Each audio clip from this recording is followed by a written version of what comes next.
Good morning. ഇന്നത്തെ beautiful morning ഒരു coffee കുടിച്ച് സ്റ്റാർട്ട് ചെയ്താലോ. ഉച്ചത്തെ ലഞ്ച് പ്രീ പ്ലാൻഡ് ആയിട്ട് പുറത്തുനിന്നാണ് കഴിക്കുന്നത്. അപ്പോൾ പിന്നെ ബ്രേക്ക്ഫാസ്റ്റ് കുറച്ച് ലൈറ്റ് ആക്കാമെന്ന് വിചാരിച്ച് ഞാൻ ബ്രെഡും പീനട്ട് ബട്ടർ സ്പ്രെഡാണ് കഴിക്കുന്നത്. അതൊക്കെ കഴിഞ്ഞതാ ഒരു 10 മണിയായപ്പോഴേക്കും എൻ്റെ ഫ്രണ്ടിൻ്റെ അടുത്ത് കേക്ക് ഒന്ന് വാങ്ങിയിട്ട് വരണം, നാളെ ഹസ്ബൻഡ് ബർത്ത്ഡേ എന്ന് പറഞ്ഞുകൊണ്ട് അവർ രാവിലെ തന്നെ പോയി കേക്കൊക്കെ വാങ്ങി ഇതൊക്കെ കൊണ്ടുവന്നിട്ടുണ്ട്. ഇത് നമ്മളിപ്പോൾ കേക്ക് കട്ടിങ് സെറമണി ആട്ടോ.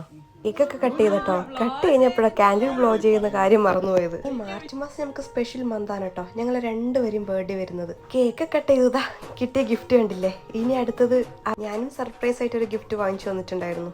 അതൊക്കെ കൊടുത്ത് ഇനി ലഞ്ച് കഴിക്കാനുള്ള പ്രിപ്പറേഷൻ പറഞ്ഞാൽ ഒന്നുമില്ല, റെഡി ആവുക. അത് തന്നെ ഒരു വലിയൊരു കാര്യമല്ലേ. ഞങ്ങൾ എല്ലാവരും റെഡിയായി. ഫസ്റ്റ് പോകുന്നത് നമ്മൾ അമ്പലത്തിലേക്കാണ്.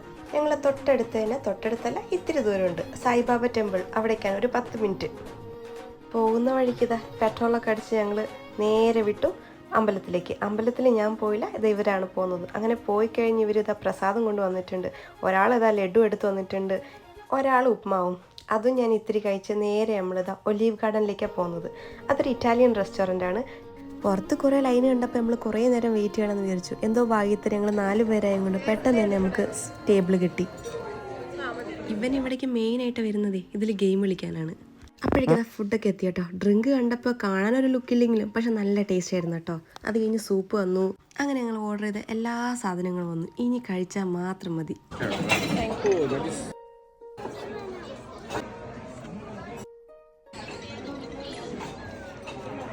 കാണുമ്പോൾ രസമാണ്, പക്ഷെ ഇത്രയും നമുക്ക് കഴിക്കാൻ പറ്റില്ല. ചീസൊക്കെ ഇടുന്നതുകൊണ്ട് നമുക്കൊരു ലിമിറ്റ് ഉണ്ടാവും. ബിരിയാണി പോലെ അങ്ങനെ തട്ടിക്കയറ്റാൻ പറ്റില്ല. ബാക്കി വന്ന ഫുഡൊക്കെ നമ്മൾ പാക്ക് ചെയ്ത് നമ്മൾ നേരെ പോയത് ഒരു മലയാളീസിന്റെ കൾച്ചറൽ പ്രോഗ്രാം നടക്കുന്ന സ്ഥലത്തേക്കാണ്. അവിടുന്ന് വരുന്ന വഴിക്ക് എൻ്റെ ഫ്രണ്ട് മാംഗോ ലേസൊക്കെ വാങ്ങിച്ചു ഞങ്ങൾ നേരെ വീട്ടിലോട്ട്.